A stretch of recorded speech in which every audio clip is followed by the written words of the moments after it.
Hi everybody, Dacob here. Welcome back to my channel. Today is going to be another one of those What's the Buzz days. But more than gossiping around and about all the world, which will also happen, I'm going to show you a couple of things that friends of mine have given me, like gifts and presents, and I'm so happy, and I want to share it with the world because it's like incredible.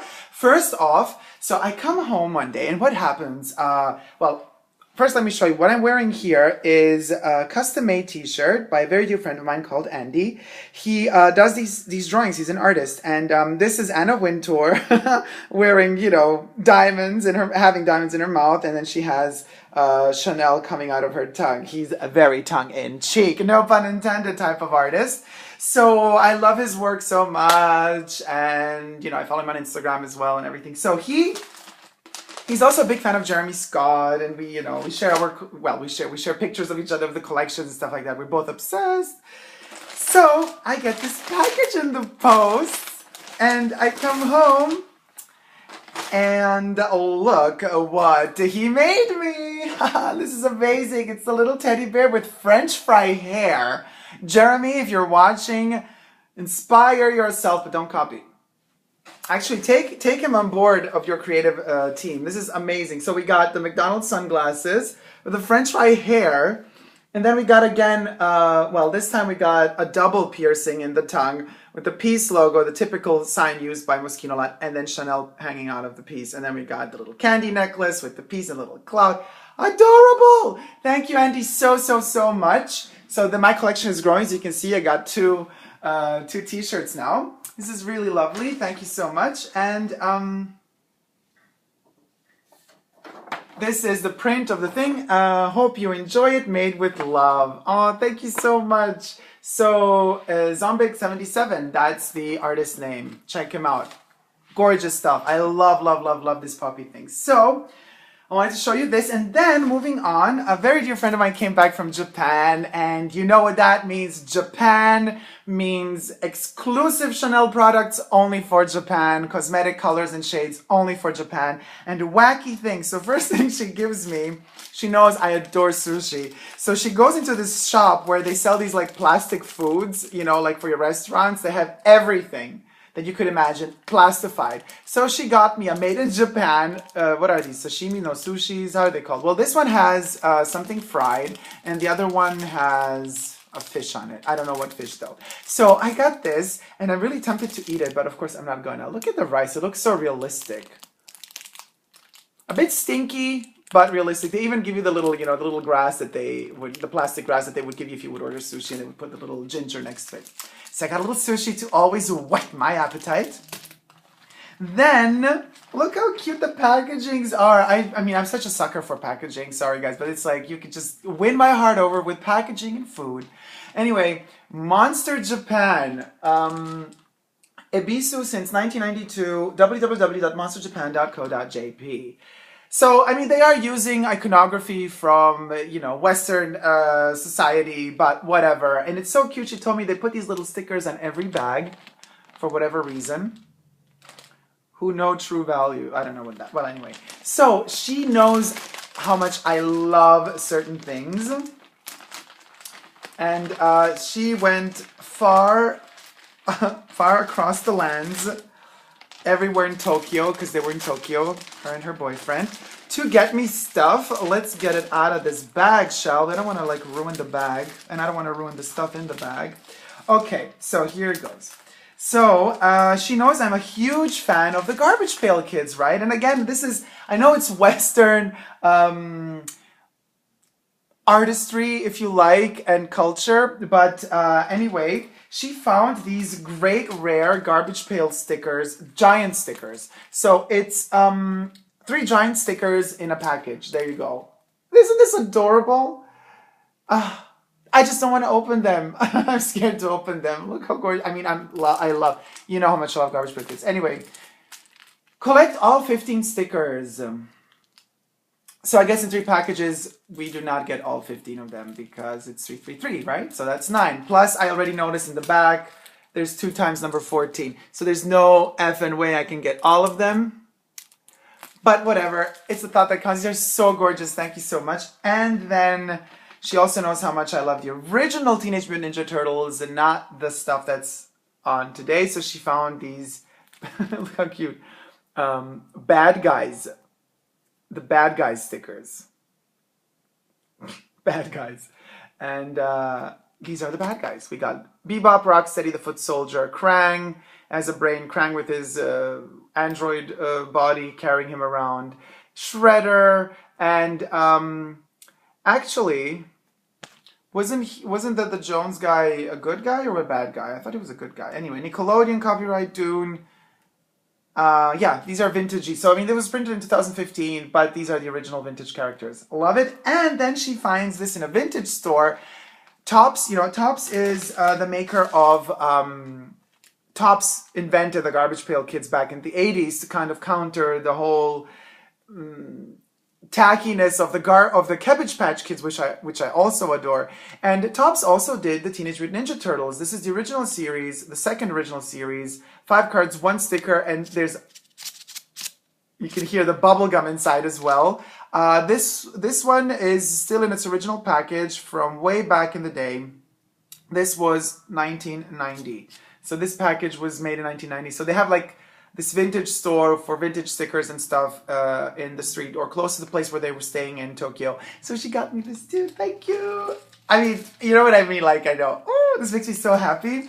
And then moving on, I ordered these things for me, and she was so kind to, you know, I said like, but when you get to the airport, duty free, Chanel is our word du jour, darling. Chanel is the word du jour. So, what did she get me at the Narita airport? 3 products. Now, my most favorite product, and again, Chanel, thank you, has been discontinued. So it's all about foundations. It's all about, you know, the beauty of products and the shine of certain products. I love these little Japanese bags. I have no clue what they say. Maybe they say, you're a sucker, you're a loser, or whatever, but I don't care. I still love them because all of their like texts always look like little smiley faces. Such a friendly language as far as written, printed form goes. So these are the products I got. Now, they always package, you know, I had other friends going to Japan, then I get the LeBlanc series. I'm a big fan of LeBlanc. So you get these like double Ziplocs. Let's open them up and let's get to the products, shall we? So first up, this you can also get in the States in any furbished or furnished or stocked Chanel counter. You see, LeBlanc always, instead of the gold, has the white at the bottom. Now, this is the Light Creator Brightening Makeup Base. They've, I think, upped the sun protection factor from 35 or 30 to 40 SPF. And this is number 10, Rosé. So Rosé can be found in the States as well. Not in Europe, however. But I told her to get me Lila. And the lilac color is incredible. I still have a couple of drops left. And now I'm not going to use it anymore. I'm just going to like keep it there to preserve the color because the pigmentation is gorgeous. But anyway, so I said, if you don't find the lilac, get me the Rosé, please. And the other color is number 20, Mimosa. Mimosa is like, so Rosé is, I think, for daylight. Mimosa is for office light, or if you're, you know, in stores, or, you know, when I travel and stuff like that. This is really helpful for artificial light. It's slightly tinted yellow. So if we compare the two, you could see the difference in tone. And again, instead of the black caps, they have the white caps. So these are really, really very healthy, nourishing for the face. I mean, right now, I have LYS, which is white. And it's also from LeBlanc. It's like a white finish for every type of daylight. And then on top of that, I usually put lightly toned makeup. Again, protection, sun protection. You have to protect yourself from the sun. These things are gorgeous. They're just, you don't see them. The texture is perfect and it absorbs easily and it stays so soft on the skin. It's amazing. I live for these babies and I use them just like open. Don't drink it, people. This is just to show how much I love them. So yeah, Rosé and the Mimosa.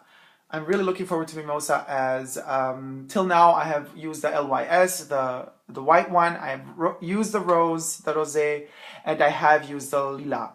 But too much light, let's put it down a notch. So now you can maybe see them even better. I have used, as I said, the Lila, the LYS white. I have used the Rosé. and Mimosa is coming up. So I'm really curious as to how this thing is going to work. Let's see how it looks quickly. So this is how you twirl it open, and I'm going to put a little bit on my skin. Oh, why do I always do this hand? Okay, so this is how it looks, and let's rub it in. You see, it's almost imperceptible. Let's lower it down a bit. You don't really see it, but it's the way it reflects the light. So I don't like makeup in general. I mean, especially for guys, you know, that like covers up too much. It's not about covering. It's just about reflecting light in the right way. And you want that light because light is everything. You see colors according to the light that comes on top of your skin, how it reflects and bounces off objects. And it smells so healthy. I don't know how Chanel always manages that. But so basically it's all about reflecting the light properly. And I love makeup that you do not see as such, rather than makeup that just, you know, plays with light correctly and creates illusions of refractions of light. That's what I love, and this is what Leblanc does. And now the third product, which I've been keeping till now, to show you, I have never tried before. This is new, and it is the Light Revealing Whitening Fluid Foundation, which is supposed to be used after this one. So you use the Light Creator Brightening Makeup base, and after that you add the Light Revealing Whitening Fluid Foundation, available in several color tones, beginning with the 10. I do the beige, the 20, that's my color. It's still very light. I mean, they go up to all the way up to 40, I guess, or even bigger. It comes in this glass package. It is 30 milliliters, so you could take it, you know, on board with you when you're flying in your hand luggage, because it's very heavy. You don't want to kind of, you know, waste too many kilos for the luggage underneath the aircraft. Let's see how this one looks. A lot comes out. Okay. This is a lot. Let me put it down again a notch so we see it better. Okay, a lot came out, guys. I shouldn't have. I never used it before, so. Dosage, wow. Okay, so basically, I put it all over my hand. This is a mess. But wow, let me tell you, so creamy. I don't know how the results are. We will see when I start using it on my face. I literally am testing this product out because I'm hoping for the best. But it might be too liquidy or powdery. I don't like when it's too visible. I don't like when it goes into the pores and then like kind of it creates these little tiny wrinkles that show if there's like too much of powder or something on it. Well, this is how it looks basically. You see the difference, don't you? This is more rosy. This is more kind of skin toned. Yeah, you could see that. I mean, I see the difference. I don't know, guys, if you can. So there's nothing on this wrist, and here it's completely covered. It reflects light differently, definitely. So yeah, soon to be seen on my face. Moving on, another crazy thing that she got me was Kit Kat. Now, Kit Kat chocolate, let me put up the light again. Kit Kat chocolate is, well, you know, we all know Kit Kat chocolate, don't we? Yes, we do. Well, guess what? In Japan, they have like 80 different sorts or even more of it. So this one already opened up because this is the only one I could eat immediately. What does that mean? I got 3 packages, but only one is edible immediately. Now, what does that mean? I'll tell you in a second. Raspberry Kit Kat, delicious. Literally, you taste like the color and the oversaturated image is exactly how much taste buds or taste they put inside of these little things. Incredible. And they come in these little packages on the inside. They're really tiny and cute. And then, I don't know Japanese, so if anybody knows, you let me know what this means. On the back, every one of them has a different little, like, either speech bubble or a little thing to write a text. So I guess you could give these as presents. I don't know, give them to friends and then write a little note. But it's very, very glossy, so you would need like an edding or something to write on top of them, because with a pen it wouldn't work, because this area with the speech bubble is not mattified. So I have no clue, but every package has a different little thing in the back. So these you can eat straight out, like room temperature. But then she also gave me this. And then I started noticing, but wait a minute, cheesecake?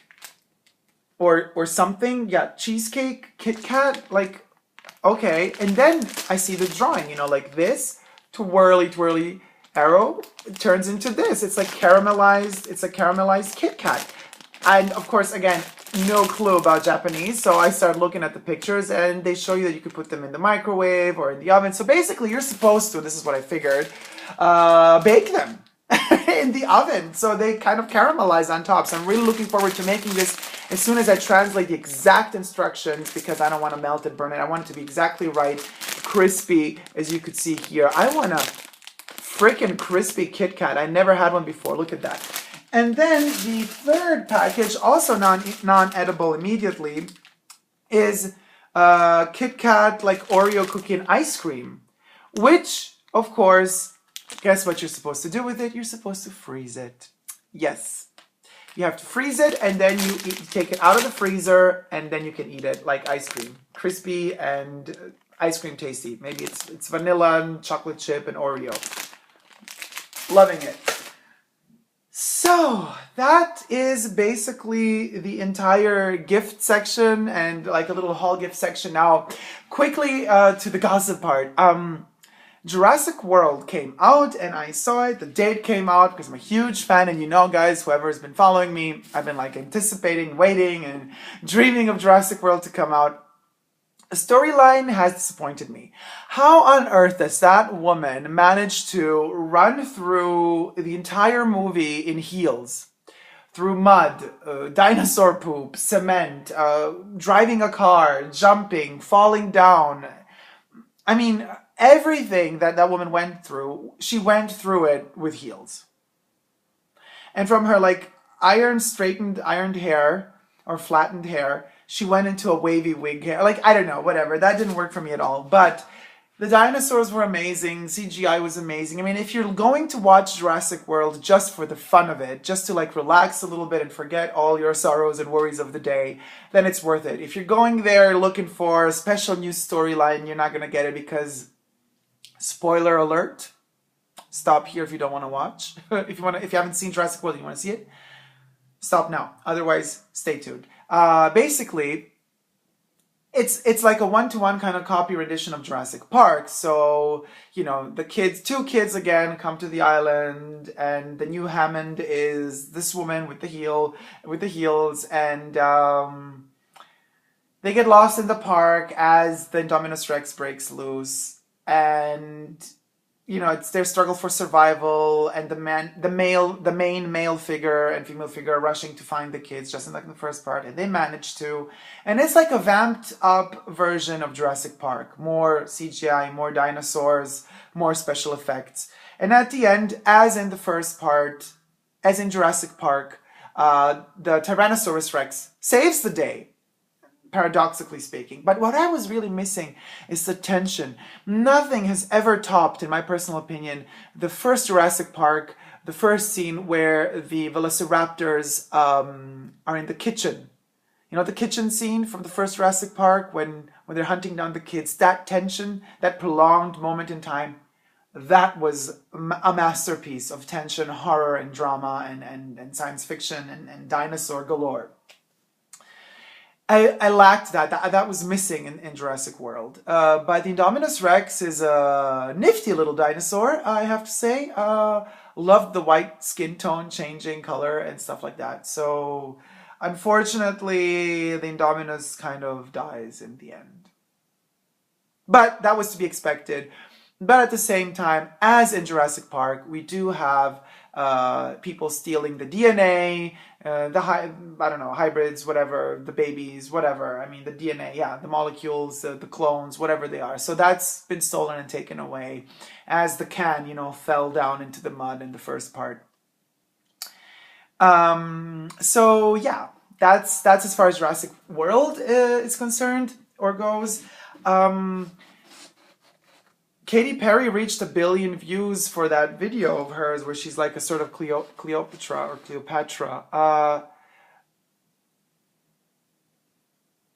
I don't know what to think about that video. I'm not a big fan of her voice in general. She can sing, but I don't know. I don't really listen a lot to Katy Perry. I did see the video though. I mean, I did like it. It was kind. It had its like, you know, it had that zhuzh, that something. But I mean, I'm kind of like end up seeing more of Katy Perry than I would choose to, just because, you know, Jeremy Scott makes all her clothes. So that means that following him and what he does, I get to see her a lot. And now that she's the face of Moschino, that I like.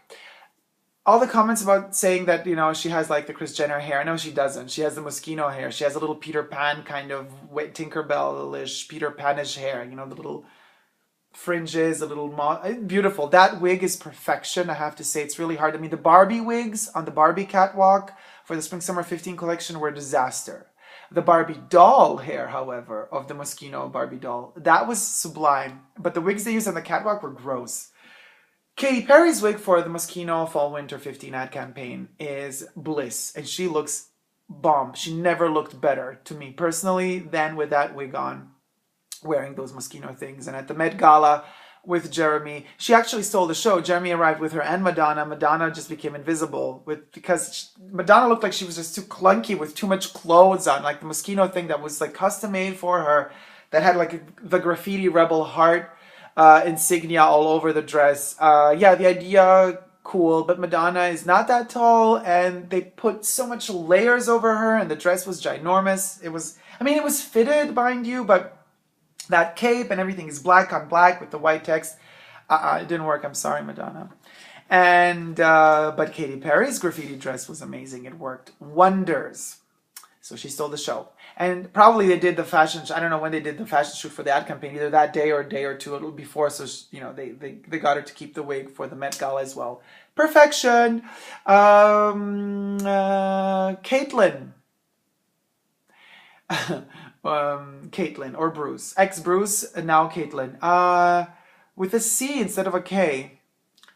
I don't know. I'm liking the whole thing. Freedom of speech, of expression. Be who you want to be. I just did not like how this whole outing has been depicted on the Kardashians, like Keeping Up with the Kardashians. And that kind of, for me, went in a weird, awkward direction. Him like talking to them again about it. And also, I mean, yeah, I guess you just want that money. So I don't know, did he really or she strike a deal to not show himself or herself in clothes, in female clothes, until the Vanity Fair cover? So the second, you know, money starts playing a role in it and like strategically deciding when to have your outing in a certain way, I kind of get suspicious about it, because if I did not understand wrong, and correct me if I'm wrong, Bruce did say in the interview that he wasn't ready yet for the female, like, full-on presentation of himself as herself, and didn't give us the female name yet. I don't know. Maybe I'm totally wrong. I haven't been really following the story. I just, like, follow what has been thrown at me, because, you know, you're bombed with all that information, so you can't avoid it. Sooner or later, somebody on Facebook or somewhere is going to post something, and you're going to have to see it. So, yeah, let me guys know. I mean, what the buzz is on this story. But yeah, other than that, thank you so much for watching. I hope you liked this video. It was a bit of everything, you know, a little bit of this, a little bit of that. And give me a thumbs up, give me comments, or leave me comments in the comment section below. And don't forget to subscribe if you want to see more. Love you all. Take care. Bye.